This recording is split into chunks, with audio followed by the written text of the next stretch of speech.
It's hard for me to say now. I don't think it would end so quickly for me.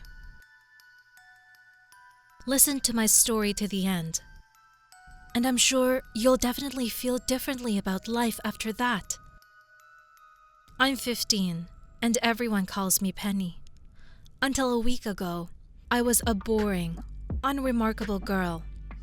School, then home, watching YouTube, chatting with my girlfriend, chatting about her unfortunate love. All days were like one another.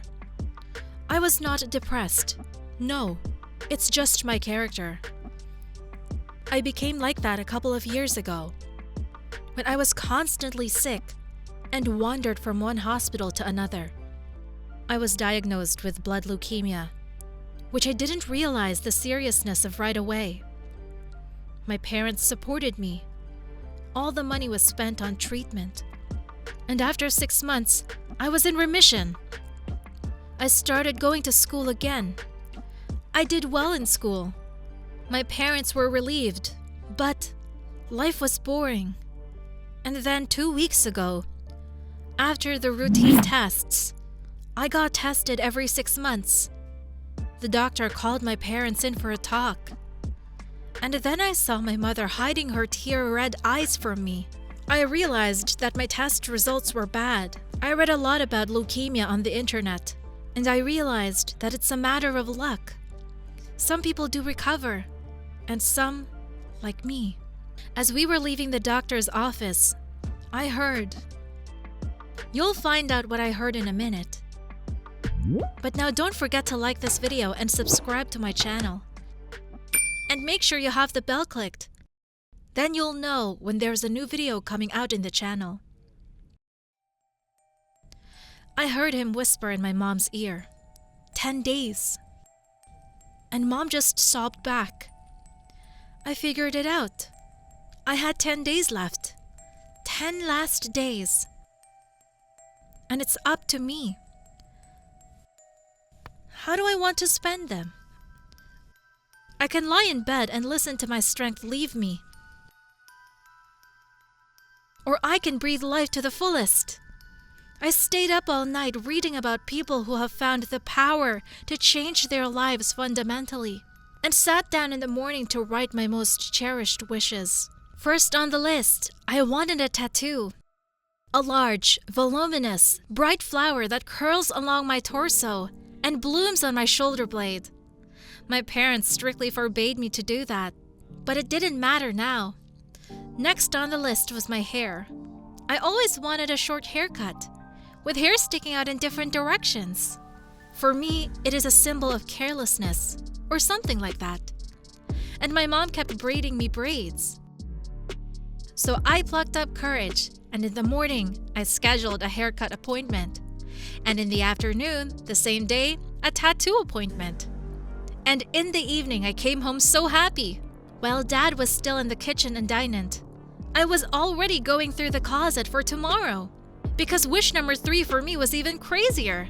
But I decided to make it happen. There was an end of semester party coming up at school, and I decided to finally hook up with Ted. I didn't have time to wait for him to pay attention to me, and I'd been wanting to declare my feelings since 5th grade. So at the party at school, I wore a nice tight top and sassy leather pants that my friend Nora had somehow made me buy. And I looked gorgeous. No one recognized me at first because of my haircut. But all guys winked and smiled at me. Wow. I felt myself like I had wings behind my back. I didn't make it to Ted's house, but halfway there, Donovan, the handsome boy and star of the basketball team, said hi to me. We flirted with him all night, and then he gave me a ride home in his black Ford. And the evening ended even better than I'd planned, with a hot kiss.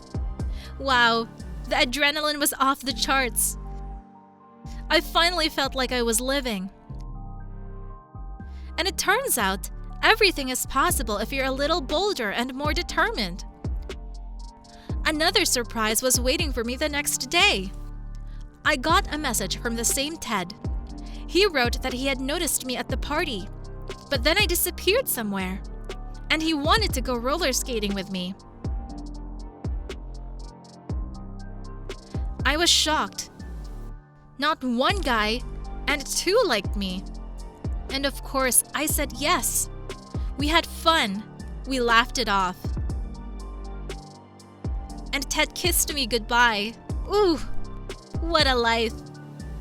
I had so much fun. And it also turned out that Donovan had been texting me all night, and I managed to miss a few calls from him. Yeah, Penny, you are one hell of a girl. I was just pulling on my pajamas when there was a gentle knock on the door. Mom! She sat down next to me and quietly asked, Penny, explain to me, what's going on? The tattoo, the haircut, the parties. Yesterday, one guy brought you in. Today, another guy is kissing you at the door. What is wrong with you? I heard the doctor's verdict, Mom. 10 days. That's all I have left. Mom didn't say anything. It was like she was remembering. And you thought you had 10 days to live. And Dad and I were being so calm.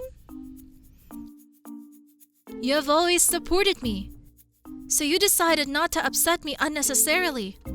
My Penny! My mother held me tenderly to her breast. Live on and don't worry about a thing. The doctor wasn't talking about you. There's nothing wrong with you. The haircut looks good on you, by the way, but don't fool the boys.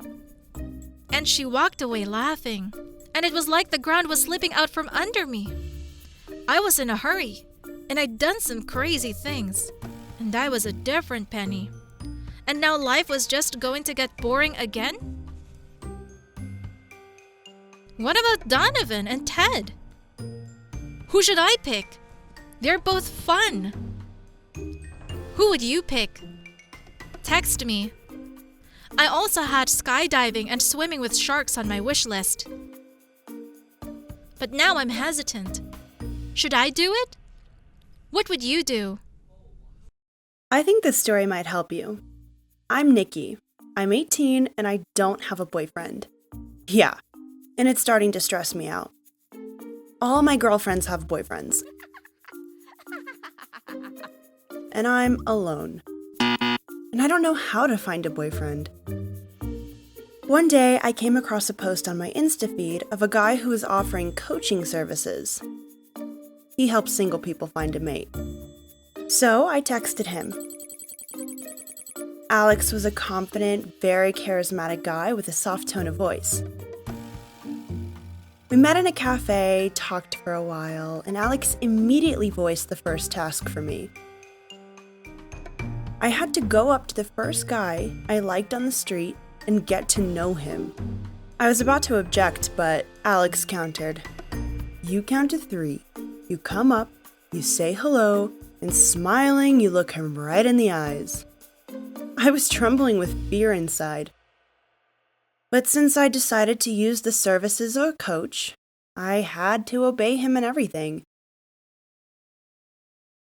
When I saw an attractive guy in the window, I closed my eyes, counted to 3, quickly approached him, and blurted out in one breath, "Hi, you're so hot. Would you like something to drink?" The guy hesitated, and then a girl came running over to me and yelled at me, "No way! That's my boyfriend!" and dragged him the other way. I was so embarrassed. I was about to complain to Alex, but he put his hand on my shoulder and praised me. "You did it, Nikki. You did it. You made the first step. It'll be easier next time." In the evening, we agreed to meet at a nearby bar. It was crowded. Alex and I had had a hard time finding a free table. And he said, "Pick a guy, say hello, and compliment him." Briefly, but with humor. I walked over to the bar and there was a guy sitting there looking around with a smile on his face. "Hi, I'm Nikki." And suddenly, I saw a ring on his finger. "Oh, you have a ring on your finger?" The guy smiled in response. "No, it's just a ring. I'm single."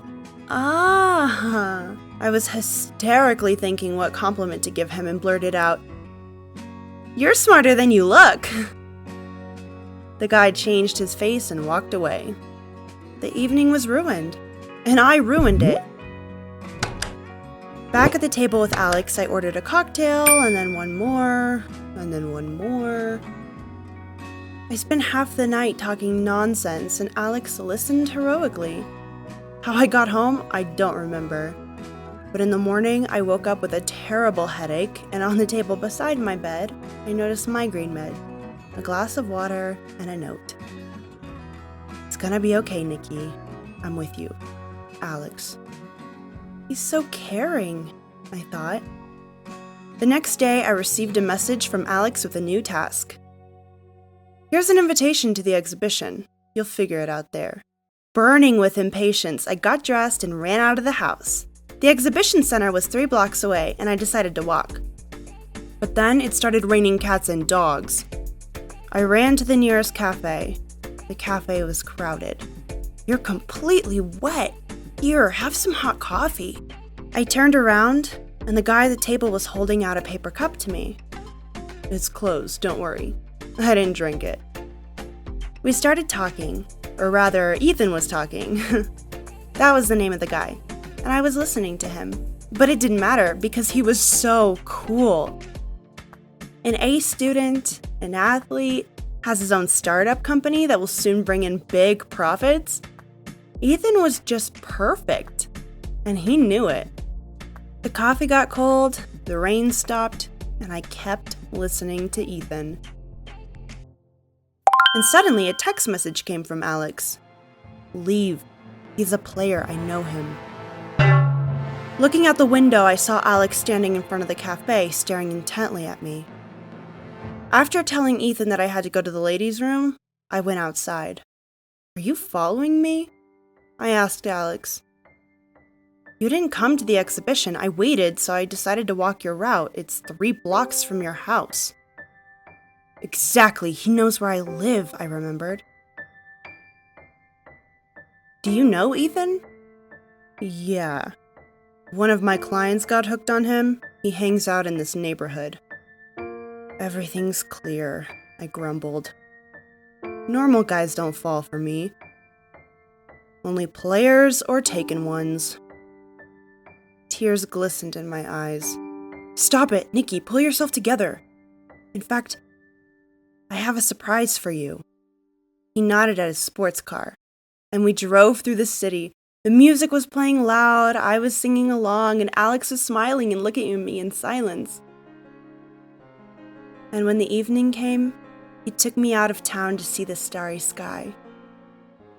It was the most beautiful thing I had ever seen. I looked up and there were stars twinkling. Suddenly, one of them blinked and flew down.